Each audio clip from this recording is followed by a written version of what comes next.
सोचिए, एक ऐसी जगह जो सिर्फ 40 किलोमीटर चौड़ी है, लेकिन उसके थ्रू हर दिन दुनिया का 20% ऑयल गुजरता है। ये जगह है स्ट्रेट ऑफ हॉर्मुज, एक नैरो पैसेज जो पर्शियन गल्फ ऑफ अरेबियन सी से जोड़ता है। और अगर ये बंद हो गया तो global oil crisis, inflation, shipping collapse और मिलिट्री टेंशन सब एक साथ हो सकते हैं। आज हम समझेंगे कि स्ट्रेट ऑफ हॉर्मुज क्यों इतना इंपॉर्टेंट है, क्या हो सकता है अगर ये ब्लॉक हो जाए, और कैसे दुनिया के पावर्स इस टेंशन से डील कर रहे हैं। तो चलिए शुरुआत करते हैं।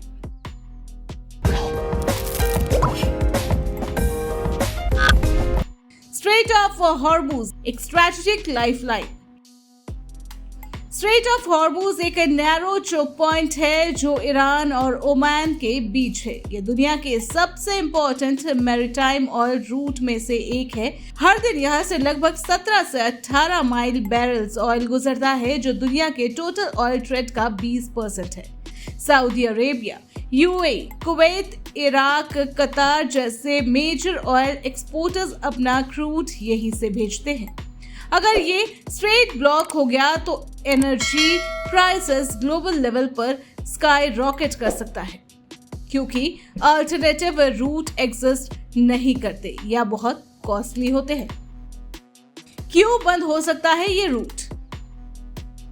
स्ट्रेट ऑफ हॉर्मुज पर सबसे बड़ा थ्रेट है ईरान का। ईरान कई बार ओपनली थ्रेटन कर चुका है कि अगर उस पर सब सैंक्शन लगे या मिलिट्री स्ट्राइक हुई तो वो स्ट्रेट को ब्लॉक कर देगा। 2025 के कॉन्फ्लिक्ट में भी जब इजराइल ईरान टेंशन बढ़े, तब ईरान ने सिग्नल दिया कि वो स्ट्रेट ऑफ टारगेट कर सकता है। ईरान के पास fast boats, naval mines, coastal missile, batteries और एसिमेट्रिक टैक्टिक्स का आर्सेनल है, जिसे वो टेम्पररी ब्लॉकेज कर सकता है। यानी इवन एक छोटी सी कन्फ्रंटेशन भी पूरे ग्लोबल इकोनॉमी को शॉक दे सकती है। ग्लोबल इम्पैक्ट क्या होगा? अगर स्ट्रेट ऑफ हॉर्मुज ब्लॉक होता है तो सबसे पहले इम्पैक्ट पड़ेगा क्रूड ऑयल के प्राइस पर। ऑयल की ग्लोबल प्राइसिंग सप्लाई डिमांड पे डिपेंड है, और यहाँ सप्लाई सडन क्रैश हो जाएगी। पास्ट में जब 2011 में ईरान ने ब्लॉक करने की धमकी दी थी, तब ऑयल प्राइस 100 पर बैरल क्रॉस किए थे। आज अगर एक्चुअल ब्लॉकेज होता है तो ऑयल 150 या उससे ऊपर भी जा सकता है, जिसका असर होगा फ्यूल प्राइस एक्सप्लॉइट करेंगे, ट्रांसपोर्टेशन कॉस्ट बढ़ेगा, इन्फ्लेशन बढ़ेगा, ग्लोबल ट्रेड स्लो होंगे और डेवलपिंग नेशन पे सबसे ज्यादा बर्डन पड़ेगा। यानी एक मैरीटाइम चोक पोस्ट बंद होने का इम्पैक्ट ग्लोबल रिसेशन जैसा हो सकता है। मिलिट्री रिस्पॉन्स और ग्लोबल टेंशन। अगर स्ट्राइक ब्लॉक होता है तो यूएसए, यूके, फ्रांस जैसे कंट्रीज तुरंत नेवल डिप्लॉयमेंट करेंगे। यूएस का 5th फ्लीट बहरीन में बेस्ड है, जो पर्शियन गल्फ को मॉनिटर करता है, लेकिन ईरान के पास भी स्ट्रॉन्ग कोस्टल डिफेंस है। और अगर एक्चुअल कम्बोट होता है तो रीजनल कॉन्फ्लिक्ट ग्लोबल वॉर में कन्वर्ट हो सकता है। इजराइल भी इन्वॉल्व हो सकता है और gulf countries like Saudi Arabia और यूएई भी टारगेट बन सकते हैं। यानी स्ट्रेट ऑफ हॉर्मुज का क्लोजर सिर्फ ऑयल क्राइसिस नहीं, एक मिलिट्री फ्लैश पॉइंट भी बन सकता है। क्या कोई सॉल्यूशन है?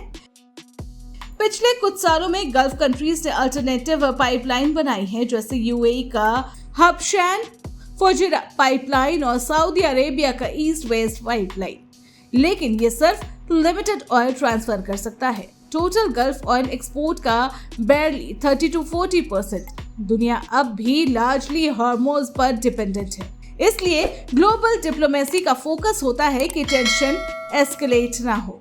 US Iran nuclear deal, backdoor diplomacy और रीजनल डायलॉग, ये सब एफर्ट इस टेंशन को मैनेज करने के टूल्स है।